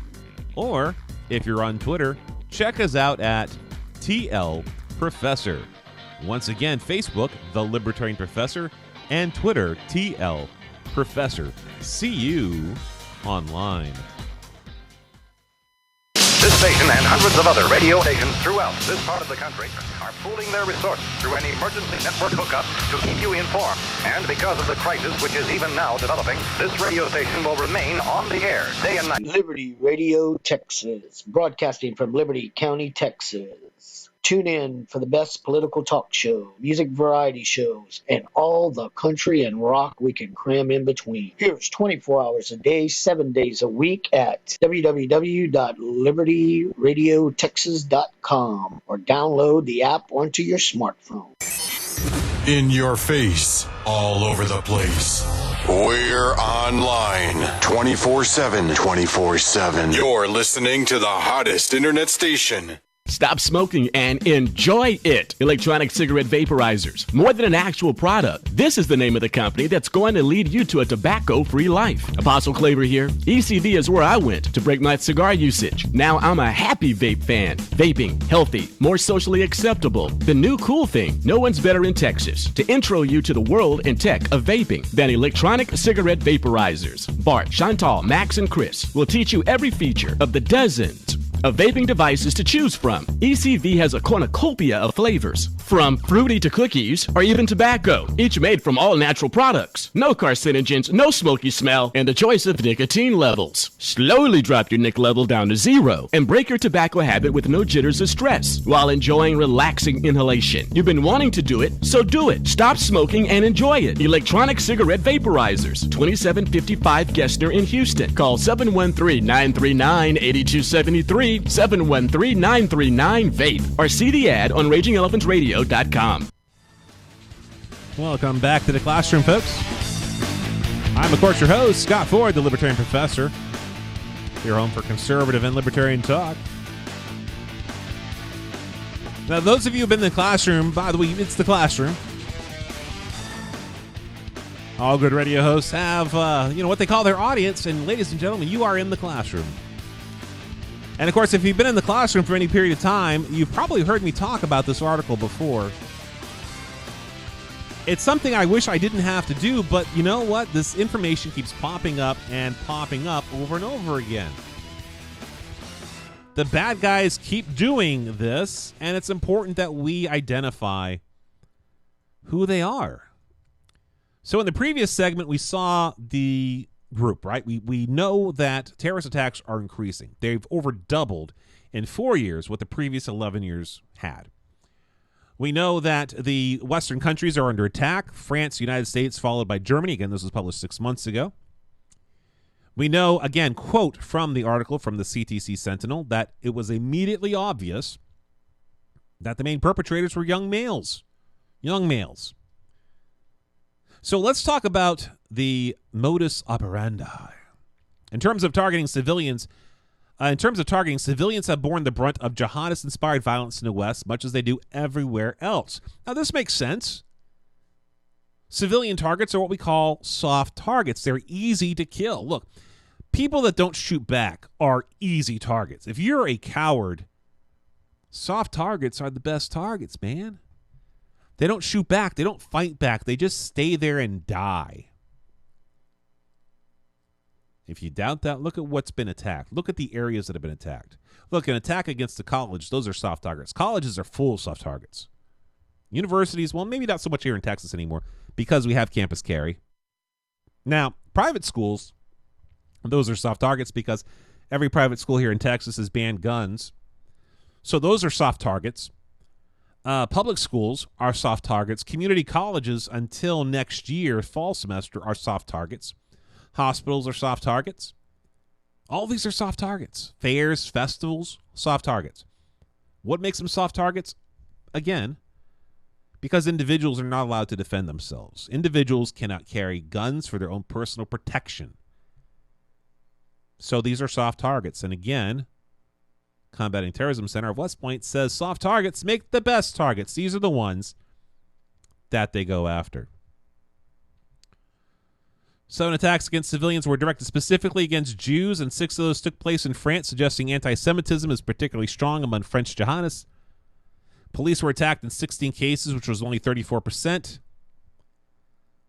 Let's see here. Now we can take a look at the weapons. What are they using? Well, use of edge weapons is the number one, 45% of these attacks. Now remember, this was published 6 months ago. So edge weapons, knives, and in one instance an axe were the most popular weapons used by these terrorists, making them the weapons of choice among violent jihadists and their imitators in Western countries. A further 18 cases, 38%, have involved the use of firearms and have accounted for the vast majority of casualties. Meanwhile, improvised explosive devices were used in just 7 cases. Now, again, this is only true 6 months ago. Stuff's changed since then. We had the bomber, right? We had the same guy. Luckily, the bombs were duds. But remember, he tried to bomb New York and New Jersey. So we're seeing a modification in these attacks. But they're still there. Other forms of weaponry have included motor vehicles used in 4 cases, bare hands used twice in boiling water. Now, I would imagine we're going to see an increase in the number, if it was, again, published right now, of motor vehicles, because motor vehicles have been discovered as being one of the top weapons of choice by these new ISIS terrorists. The fact that jihadist-inspired violence has increased substantially since 2012 demonstrates that the radicalizing influence of the conflict in Syria and Iraq, and of the Islamic State in particular, have not been limited to mobilization of foreign fighters. So, again, we're seeing an increase of this. We're seeing an increase. We're seeing it grow. We're seeing it grow. And we're seeing it grow. Now, I'm going to read the conclusion to you, because I think the conclusion is important. I think the conclusion is very important. It sums up what's going on. Amidst the current climate of fear and uncertainty largely centered around the Islamic State, there is a need for objective, empirically grounded analysis of jihadist-inspired violence. They're calling for reason here. They're calling for objective research on this. And that's really all any of us can ask for. Look, let's just be objective about this. Let's go where the numbers show us to go. Let's go where the facts point us to go. And if the facts are showing us, look, this is the group, these are the demographics, these are the weapons they use, then let's go there. Let's not be afraid to have these honest conversations. But we are, right? We are in this country. Although there is little doubt that the threat to the West has never been greater, this reveals relatively little about what to expect. By examining the occurrence of jihadist-inspired violence as opposed to thwarted plots, which are often rather more ambitious, one gains a deeper appreciation of what's most likely to actually take place. On the one hand, the frequency of attacks has certainly increased. On the other hand, despite recent events, lethality has not. Now, that is a saving grace, ladies and gentlemen. ISIS is calling for more attacks. They are not training their so-called freedom fighters or soldiers, which is a good thing. It's bad that they're putting out these calls because we have more and more attacks, but it's a good thing because they're not getting trained. They are sloppy. They are not trained. And so while we see an increase in attack, the lethality is not going up. They're just not effective most of the time. The average number of people killed in Western countries during the period of 2001 through 2011, excluding 9/11, was 10.1 compared to 6 from 2012 to 2016. The fact remains that despite the Islamic State's best effort so far, the most likely attack scenario still involves lone actors, significant number of whom appears to be driven as much by mental illness as by jihadist ideology, or small autonomous groups using readily available weapons to attack soft targets, and yet still generally resulting in failure. Granted, the situation is extremely dynamic, and the tragic events in Orlando underscore the fact that terrorists do sometimes succeed in dramatic fashion. It is also quite possible that others will be inspired by Meten, now of course that was the shooter in Orlando, and seek to replicate his actions elsewhere, yet this does not change the overall balance of probabilities. The majority of jihadist-inspired violence in the West remains low-tech and overall relatively small-scale. This article was published, folks, 6 months ago. 6 months ago, this article was published. And it's been true. It's been shown to be true. It's been shown, as I have covered many times on this show. And again, for those of you who have been in the classroom for a while, you're probably sick and tired of hearing the article. And I keep bringing it up after these terrorist attacks because it is so important that people out there understand the face of the enemy. Understand what we need to be concerned about, what we don't need to be concerned about. The fact of the matter is that these attacks are growing. They are doubled. They have doubled in 4 years compared to 11 years. They are growing every year. Countries under attack, France, United States, and Germany. They are going to increase, however, not increase in lethality. We need to take precautions. We need to be able to protect ourselves as people in the civilized world against these monsters. And now we know that ISIS is calling for their barbaric monsters to take to the street to kill people. And again, I want to point out they're not being specific. In France, they killed mothers, fathers, children, brothers, sisters, babies, children, seniors. He didn't care. He just ran them over, crushed them with a car. Crushed them. I want you to stop and understand what that word means, to be crushed. To have parts of your body squished down. This is what happened to them. This is what ISIS is calling on their fighters, supposedly, to do.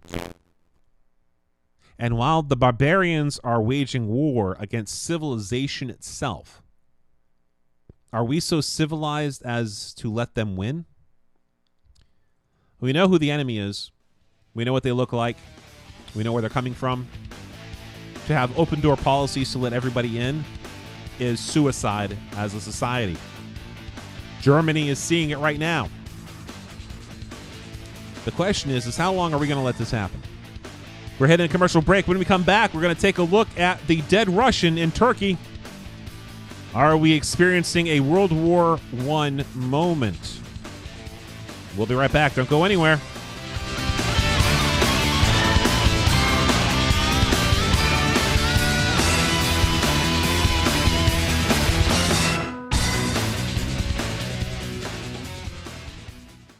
Tis the season for giving, and this December, the Libertarian Professor radio show is giving away advertising for only $50 for the month.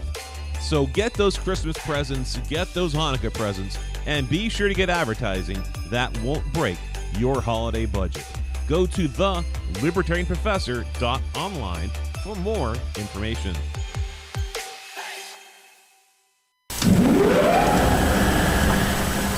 Maintaining your home air conditioner is just as important as maintenance on your car. You don't know the big difference there's going to be until you've had the work done. I thought my system was working fine, but now it's better than ever. Galen Beatty did it for me, and he'll do it for you. Good servicing will not only keep your system performing well during the sweltering summers here in Houston, but it will save you money year after year. In my case, it cut my AC power consumption by 20%. Do what I did. Have Galen Beatty set up regular AC maintenance to cut your energy bill and prevent system failure at the worst time. And what's better than being comfortable and saving money? Whether you need a basic tune-up or it's time to put in a new super efficient system, you should call Beatty AC 281-222-9591. That's 281-222-9591 to schedule an AC system tune-up. Beatty AC and Heat. That's B-E-E-D-E AC and Heat.com. BeattyACandHeat.com. You're on social media? Well, so are we. Want more The Libertarian Professor Radio Show? Then visit us on Facebook at The Libertarian Professor. Or, if you're on Twitter, check us out at TL Professor. Once again, Facebook, The Libertarian Professor, and Twitter, TL Professor. See you online. Listen up, Texans. RER Nation has got to grow. We've got to have those RER app downloads. Android devices. Here's how to share the RER app. Get to your application manager through Settings, tap the RER app logo. There's your Google Play, right? Scroll down, see the share icon, hit it. Choose text or messenger. Pick a couple of Texas Patriots. Give a testimony in 160 characters. Send. iOS device folks, do the equivalent through the App Store. Let's get it viral. RER app.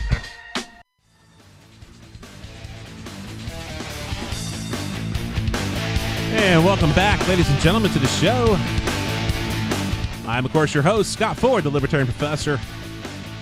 This, of course, is your home for conservative and libertarian talk radio.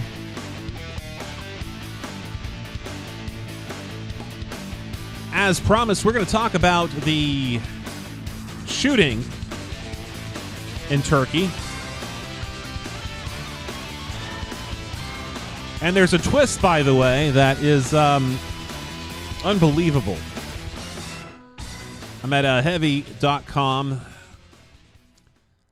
Melut Mert Altines. I apologize, I'm probably mispronouncing the name. 5 fast facts you need to know. The attacker who assassinated the Russian ambassador to Turkey has been identified by the country's interior minister as a police officer, the Associated Press reports.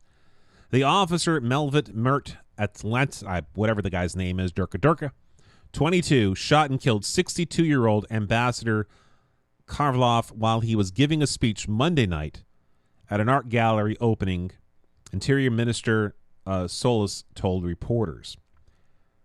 The gunman was later naturalized, by the way, authorities said. The shooter made references to the situation in Aleppo, Syria, after the shooting, CNN reports. While the shooter was not on duty, he used his police identification badge to enter the gallery with a gun. A witness told Voice of America that metal detectors were used at the entrance to the gallery, but there was no increased security because of the ambassador's presence. Russian authorities have called the shooting an act of terrorism. Turkish President and Russian President Vladimir Putin have spoken, and Putin suggested a joint commission to investigate the assassination, a proposal accepted, Turkish foreign minister said. The attack is a provocation aimed at disrupting our relations. I condemn it. So there you go. Video shows him shouting Allah Akbar and about Aleppo after the shooting. I think we got audio. Here's the audio.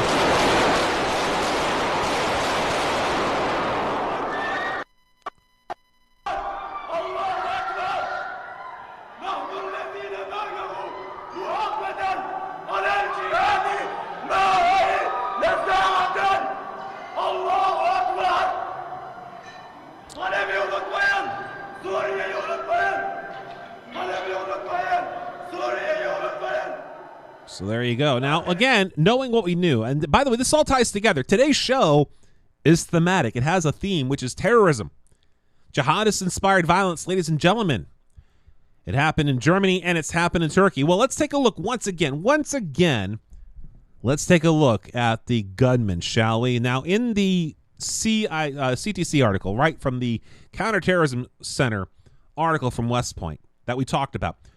Who is the most likely of all the groups to commit jihadist-inspired violence? See, this ties together. We have it over here in Germany, and we have it over here in Turkey.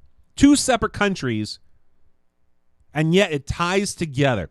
What did West Point say? What did West Point say about the most likely person to commit jihadist-inspired violence? Why, they said young males, didn't they? Young males. Well, the officer who shot the ambassador, 22 years old. 22 years old. Now, for those of you liberals out there who refuse to look at facts, for those of you who refuse to look at numbers, the article published 6 months ago. What did it say? What did it say? This person, this shooter, this terrorist fits once again, fits the description from that article, fits a description that 6 months ago West Point published.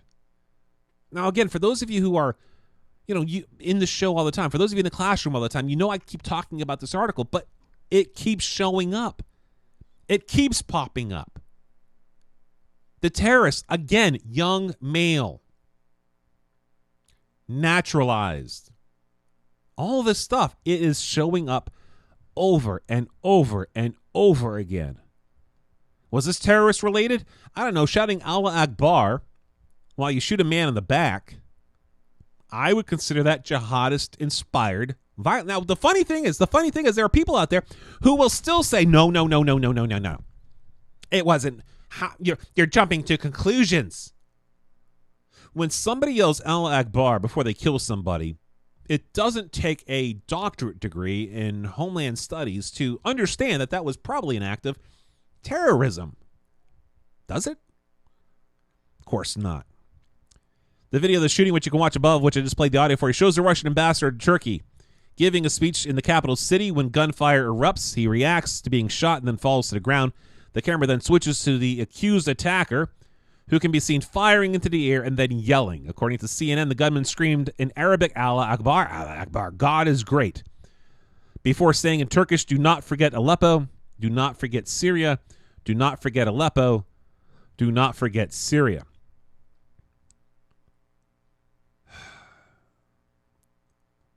Let me see here.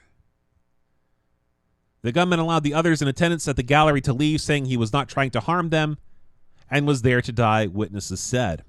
Quote, only death will remove me from here. Everyone who has taken part in this oppression will one day, let me try reading that again, using words. Everyone who has taken part in this oppression will one by one pay for it, he said, according to CNN. Russian officials confirmed that Karlov was killed in the attack. Number 2, he was killed during a gunfight with security forces. So this animal was in fact killed. So the gunman was killed.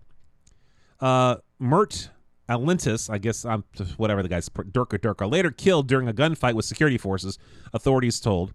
The Turkish state-run media agency, the operation to stop him was led by special forces. He was shot 15 minutes after the initial attack. Graphic photo, which is available online if you want to see that for some strange reason, shows the body after he was killed at the art gallery. The murderer, the jihadist, was off duty at the time of the attack. We are currently in contact with Turkish authorities who are assuring us that a thorough, comprehensive investigation will be conducted. The next thing you need to know, he became a police officer in 2014 and was serving as a member of a special operations force. Now, I want to pause for a second. Who else in 2016 was part of a security force? What other jihadist also was part of some sort of security force? Now, if you don't know, that's okay. You're going to learn right now. The Orlando shooter. Remember the Orlando shooter? He was working, he had clearance, and he was working in security. So this murderer now in Turkey became a police officer in 2014, was serving as a member of a special operations force. The jihadist became a police officer in 2014, according to police yearbook photo posted on Twitter by Turkish media. He was a member of the police special operations force, according to local media. His mother and sister have been taken into custody. I'm skimming through the article, by the way. Fourth important thing you need to know, again, this is from Heavy.com. The attack was intended to disrupt relations between Russia and Turkey, the mayor says. Now, keep in mind, Turkey and Russia have been getting very cozy. So the idea that this is going to kick off World War III, it's not happening, okay? Turkey is a NATO country. Yes, it's a NATO country. And because of NATO country, if they are attacked, we are obligated to defend them. However, Turkey has moved quite a way from where it was originally when we created this NATO pact. Okay, Turkey used to be a secular country. It has since changed. It has changed quite a bit, and Turkey is becoming very nuts, okay? And in fact, in other articles that we talked about on previous shows, we talked about the fact that a lot of terrorists are going to Turkey to conduct microtransactions with Syria and all this other stuff to fund terrorism. So Turkey has moved away from really being a close ally of the United States and kind of getting in bed more and more with Russia. So the idea that this is I'm totally drawing a blank on his name. The person killed by anarchist terrorists who kicked off World War I, Ferdinand Marcos, or totally drawing a blank. Oh man, this is horrible. Ferdinand. Anyways, is not right. The parallels are not right. This is not going to kick off World War III again because Turkey and Russia are very close diplomatically, unfortunately for the United States and the rest of NATO. So not surprised there. Okay, Russia is allied with Syrian President Bashar al-Assad, while the Turkish president is an opponent of Assad and has backed rebel forces. Russia force-backed Assad in Aleppo, including through airstrikes. So again, this is not kicking off World War III. Karlov became the Russian ambassador to Turkey in 2013 and was a married father. Karlov has been a Russian Federation ambassador to Turkey since July 2013, according to the embassy's website. He was a lifelong diplomat, starting his career in 1976 in the Ministry of Foreign Affairs from 1979 to 84, and then again from 86 to 97. He was assigned to his country's embassy in South Korea. He was born in 1954 in Moscow, graduated from the Moscow State Institute of International Relations in 1976. So there are the quick things about what happened there. Right now, according to BBC News, Russian ambassador killing. The body has been flown home from Turkey. The body of the Russian ambassador, assassinated by a Turkish policeman, has been flown home. So again, we're seeing parallels over and over, and this is the part that stinks, folks. When you start paying attention to this, when you start focusing on this stuff, when you wake up and you start paying attention to Islamic terrorism, when you start reading research articles, and I'm not talking about, again, InfoWars, Alex Jones stuff, and I'm not slamming him, but it's we're not talking about that. We're talking about articles from reputable sources like West Point and other literature that's published out there regarding counterterrorism and anti-terrorism and homeland security. The pattern emerges. And when you see it over and over and over again, it's to the point now, folks, where we know who the enemy is. We know who the enemy is. When exactly are we going to do something about it? When exactly are we going to take a closer look at what we need to do to defend civilization from these barbarians? Because, folks, we are under attack. We are under attack. The terrorists have no problem, and they're getting worse, as we talked about in the previous article. They're coming out. They're getting worse. And it's either time that we start fighting back or else. Anyways, we're going to hit a commercial break. We'll be right back after these messages. Thank you for hanging with me, by the way, on a Tuesday evening, December 20th. Again, hope you're having a wonderful week leading up towards Christmas vacation for those of you on vacation. Hope you're enjoying it. And definitely know we got some cold weather down here in the Houston area. And we'll be right back after these short messages.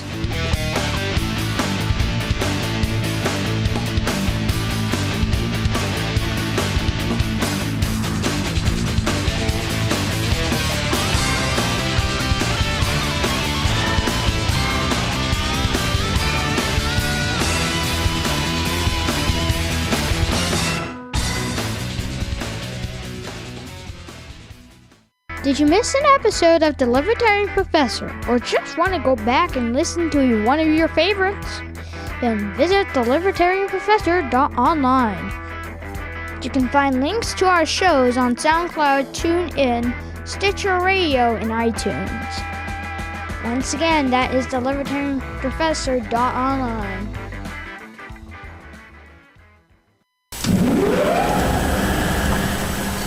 Maintaining your home air conditioner is just as important as maintenance on your car. You don't know the big difference there's going to be until you've had the work done. I thought my system was working fine, but now it's better than ever. Galen Beatty did it for me, and he'll do it for you. Good servicing will not only keep your system performing well during the sweltering summers here in Houston, but it will save you money year after year. In my case, it cut my AC power consumption by 20%. Do what I did. Have Galen Beatty set up regular AC maintenance to cut your energy bill and prevent system failure at the worst time. And what's better than being comfortable and saving money? Whether you need a basic tune-up or it's time to put in a new super efficient system, you should call Beatty AC 281-222-9591. That's 281-222-9591 to schedule an AC system tune-up. Beatty AC and Heat. That's B-E-E-D-E ACandHeat.com. BeattyACandHeat.com. 'Tis the season for giving, and this December, the Libertarian Professor radio show is giving away advertising for only $50 for the month. So get those Christmas presents, get those Hanukkah presents, and be sure to get advertising that won't break your holiday budget. Go to thelibertarianprofessor.online for more information. Join the revolution. Introducing Texas National Outfitters, specializing in custom handmade cowboy boots and leather goods. TNO produces and sells the highest quality in Western wear, custom suits, hats, handmade jewelry, unique Texas gift items, and much, much more. Texas National Outfitters supports over 50 local Texas artisans that make the bulk of their products. They use these amazing and blessed artisans to create lifetime treasures that are available to you for purchase. These exquisite products will tastefully help you express your Texas pride. TNO, Texas National Outfitters, is not a big box store. It feels like Texas in there. They operate on Christian principles. They feed on supporting Texas culture. Caution, you could be their customer forever. Houston location, 8933 Katy Freeway next to Goods Barbecue. Austin location, 1115 South Congress, down the street from the Pink Dome. T-N-O.com or click the ad on RagingElePhantsRadio.com. Hey, this is Scott Ford, the Libertarian Professor. When I want to listen to music that doesn't suck, I tune to BlackMarketLiberty.com.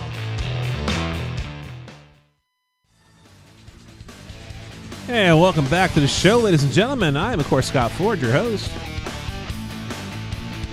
Hope you're having a good week for those of you on vacation already. I know down here in Houston, I was up in Austin over the weekend. I was at the Senior Leadership Executive Committee for the Libertarian Party. I was up there Saturday, and it was decent weather. It was, about 70 or something. Nice weather, Wasn't sweating while I was in a suit. And that evening, it got cold. We're heading back to the Houston area. It's about 2.5-hour, 3-hour drive from Austin back to where I live. And we were at the gas station, and boy, oh boy, did it get cold. I mean, the wind came in, and whoosh, was it a Buc-ee's filling up the car. It got cold. We got back to Houston area, and it was about 70 here. And before we got home, the wind started, blowing. And by the time the wind was done blowing, it followed us, basically, is what I'm saying. It was cold, so yeah, it's a little nippy down here. We got the heaters going, all that fun stuff. Only in Texas can you go from fall weather to winter weather in the space of a few hours. Good times. Other news, maybe you caught this. This just happened today.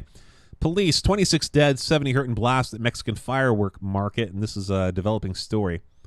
It's happened in Mexico. An explosion ripped through Mexico's best-known fireworks market on the northern outskirts of the capital Tuesday, killing 26 people, injuring scores more, and sending a huge plume of charcoal gray smoke billowing into the sky. Mexican federal police announced via its official Twitter account what it called the preliminary toll from the afternoon blast at the open-air San Pablito Market in the state of Mexico. My condolences to the family, so that's not good.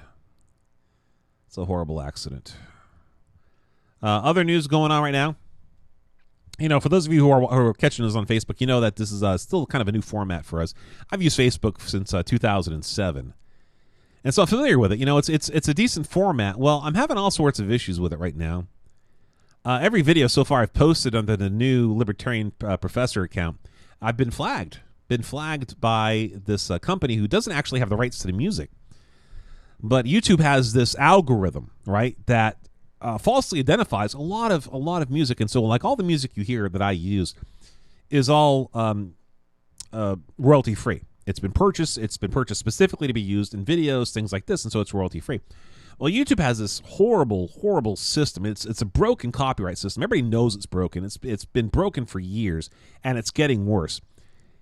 And this company has flagged every single one of my videos for copyright infringement for this music. And so, you put in a challenge to it, and it takes forever. It takes about 30 days, if anything. And so YouTube has now made it so I can't monetize the secondary channel. Keep in mind, my primary channel has almost got 40,000 subscribers and over 3 million views.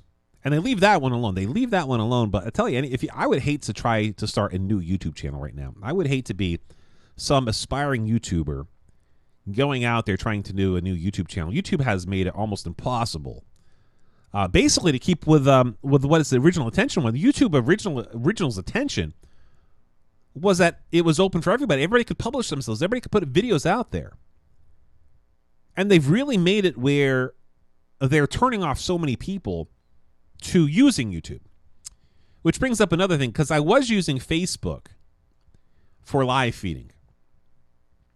And so this is from Geeks.com. This article was published today. Facebook to introduce original video content and push for video dominance. See, right now, there's a big battle. See, what we're doing right now is we're live feeding. We're live feeding on YouTube. And YouTube is in battle with Twitter, their Periscope, and Facebook's live video. And they're trying to see who's going to be the king, of live feed. And make no mistake, YouTube, Twitter, and Facebook are in a battle. Now, Twitter, I'd say, is kind of not even in the competition, okay?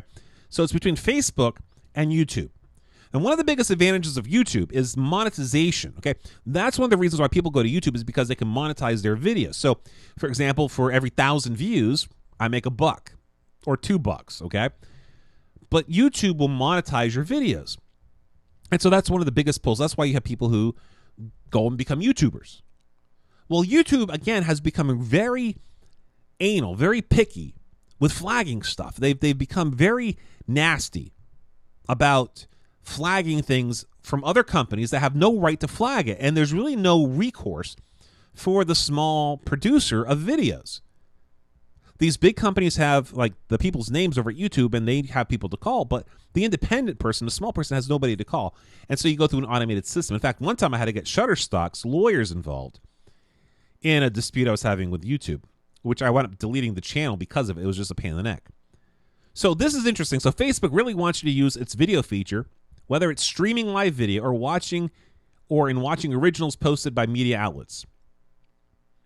It comes as no surprise that Facebook is launching its own content, paying for original shows that'll flesh out its video tab, according to Hollywood Reporter. Now, this is huge, folks, especially for those of you in the media stuff, right? Our goal is to kickstart an ecosystem of partner contents for the tab, so we've explored funding some seed video content, including original and licensed scripted, unscripted, and sports content that takes advantage of mobile and the social interactions unique to Facebook. So this is huge. Facebook has already begun funding people and companies to produce original content. In June, the Wall Street Journal reported it had paid around 140 companies and celebrities to create videos for live streaming, dishing out around $50 million in payments to places like Vox Media, BuzzFeed, CNN, the New York Times, and others. So unfortunately, they're also hitting all the liberal groups. However, the move will push it closer to Netflix or YouTube Red territory, where it funds new series for exclusive streaming rights. It's probably be less TV series with hour-long episodes. So here's the question. Are you guys ready for Facebook to be a new source of movies, to be a new source of live feed. You know, I think they might be going about it wrong. You know, YouTube is really aggravating. It's making people angry, specifically over their copyright stuff. The copyright system is broken. We know it. Will YouTube lose this simply because they are, siding with big companies at the expense of small creators? Now, keep in mind, the big companies aren't the ones who make content, okay? For example, the company that keeps flagging my videos, they don't make any original content. They make no original content. So things like this video, for example, if you agree with me, you're going to like the video, you're going to subscribe to the video, you're going to want to watch more videos, right? Which means that you're going to watch ads before the videos, you're going to watch ads during the videos, and YouTube makes money off of those ads. But if content creators like me and other content creators decide we're done because of the annoyance, then why come to YouTube? Why watch anything on YouTube? So right now we're in a tech battle between, of course, Twitter with their Periscope, which I think Periscope is pretty much dead. Facebook live feed, and of course YouTube Live. And we'll see who wins the battle. But I got to tell you, YouTube. Again, I've been with YouTube since 2007. They are annoying right now, to say the least. When I started this video feed today, I got the message on this channel that says, cannot monetize this live stream. Which is, it's like whatever, what absolutely ever, guys. So good times there. Anyways, guys, thank you once again for being here with me tonight. I hope you guys like the new format. Like I said, we're still working out the bugs of what's going on here. Of course, you can catch rebroadcasts of the show on 3 fine networks, okay? You got RagingElePhantsRadio.com, which is where this all started. Of course, you have Claver and the amazing Doc Green, who are great hosts. Be sure to check them out. You also have Black Market Liberty, which has some really good music as well. And, of course, now joining the family is LibertyRadioTexas.com. So thank you to all of them, and thank you to you for watching. I hope you have a wonderful night, wonderful evening, wonderful week. I'll see you Thursday evening, same time, same channel, 7 and 9, where you can get your news fix. Once again, guys, thanks for joining me, and until later, class dismissed.